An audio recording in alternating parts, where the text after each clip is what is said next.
সস্তা বলে অবহেলা, সেই JF-17 থান্ডারই নাকি এখন বিশ্ব আকাশ যুদ্ধের গেম চেঞ্জার। $1 বিলিয়ন জেট হার মানছে পাকিস্তানের JF-17 থান্ডারের কাছে।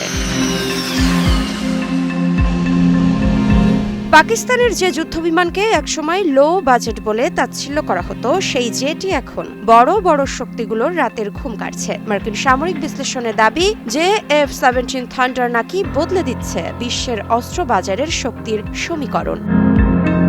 যুদ্ধবিমান মানেই সাধারণত $1 বিলিয়ন চুক্তি, পশ্চিমা প্রযুক্তির আধিপত্য আর দামি রক্ষণাবেক্ষণ। কিন্তু সেই ধারণায় ধাক্কা দিয়েছে পাকিস্তানের তৈরি JF-17 থান্ডার। একটি প্রভাবশালী আমেরিকান সামরিক বিশ্লেষণধর্মী ম্যাগাজিনের প্রতিবেদনে বলা হয়েছে, এই জেটটি এখন ধীরে ধীরে গ্লোবাল সাউথভুক্ত দেশগুলোর কাছে আকর্ষণীয় বিকল্প হয়ে উঠছে।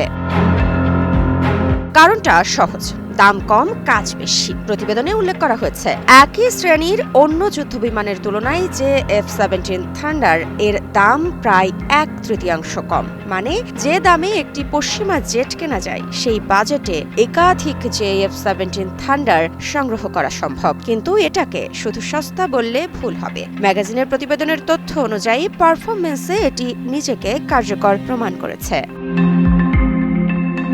বিশ্লেষণে একটি গুরুত্বপূর্ণ দিক তুলে ধরা হয়েছে, অনেক উন্নত যুদ্ধবিমান এয়ার শোতে দারুণ দেখালেও বাস্তব যুদ্ধে সেগুলোর পারফরমেন্স দেখার সুযোগ কম আসে। সেখানে JF-17 থান্ডার নাকি বাস্তব সংঘাতে অংশ নিয়ে সক্ষমতা দেখিয়েছে। প্রতিবেদনটির দাবি, এই বিমানটি রুশ ও পশ্চিমা প্রযুক্তির উন্নত যুদ্ধবিমান মোকাবিলায় সফল হয়েছে। পাকিস্তান ভারত সংঘাতের উদাহরণ টেনে বলা হয়, JF-17 থান্ডার ভারতের উন্নত রুশ ও পশ্চিমা উৎসের যুদ্ধবিমান ভূপাতিত করেছে, এমন দাবি রয়েছে ম্যাগাজিনে।